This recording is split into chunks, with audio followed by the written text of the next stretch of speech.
Clarence Pier. Well, Mr. Pier, how are you? Um, anyway, yeah, all over the UK, I suppose. Really, even today, there used to be a lot more back then. These there are piers, and there used to be a lot more, and Southsea is no exception to that.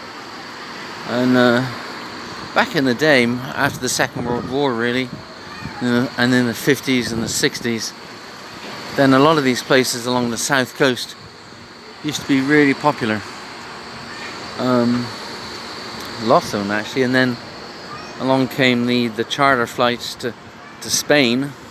As from, I guess, I didn't really know when, late 60s, early 70s, something like that.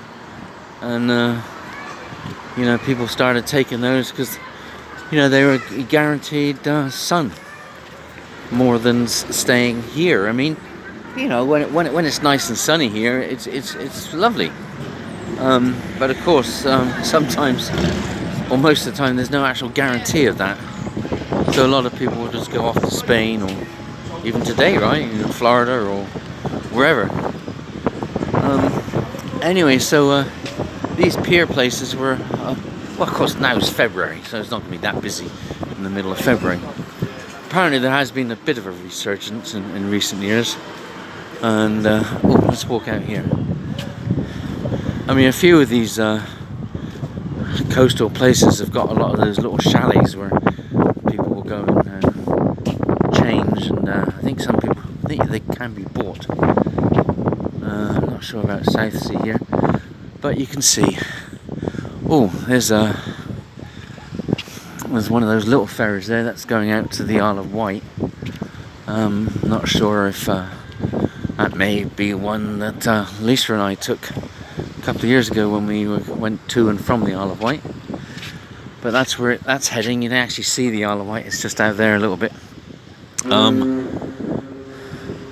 And Portsmouth itself, and the Navy dockyard and all of that, HMS Victory, Mary Rose, all of that's a Warrior, blah blah blah, all of that. That's kind of down there, not too far, a mile I suppose, something like that. And that's kind of in Portsmouth itself. That's where the spinnaker is, that kind of thing that looks like a spinnaker. I think you can go up that as well. But we're in Southsea. Again, here's the beach here. There's 1, 2. I think I saw on a map that there's 4 of those kind of like, I think they're called caisson things, that we used during the Second World War. What else? And there is hovercraft travel from here to the Isle of Wight. Only takes 10 minutes. And apparently it is the world's longest running commercial hovercraft service. And even today it is the only hovercraft service in Europe. And that this end of it is just down there, I think. It's by that monument. I'm kind of hoping that one will turn up actually and we can see it. And that just goes out to a place called Ryde on the Isle of Wight, which is kind of over there. It's only a few miles, not that far. I did read somewhere that apparently per mile, then these ferry crossings between here and the Isle of Wight are the most expensive ferry crossings in the world. Whether or not that is actually true or not, I don't know. There's a few yachts around. The weather's not that bad today. It's a little nippy, of course. There's a slight breeze, so I guess it's okay for sailing. Of course, in the summer there'd be a lot more sailboats out there. Water, of course, isn't going to be that warm. Nobody in it. A few seagulls maybe, and that's about it. And of course, I mean, look at the beach. I mean, not exactly the nicest beach to lie down on, even on a towel. But I think people do it. Anyway, there you go. That's Southsea for you. So, and just up there, the other side of that, I think that's Crimean War Memorial.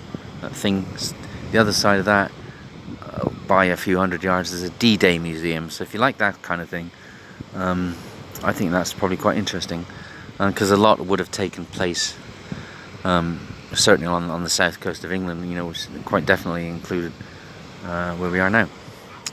Okay, well, and especially because just over there on the right is the naval base. It is still apparently Europe's largest navy base. You can't see it because of all this stuff in the way here. But and that is open. That's where the Mary Rose is, the Victory, and other stuff like that, if you like that sort of thing. Okay, bye.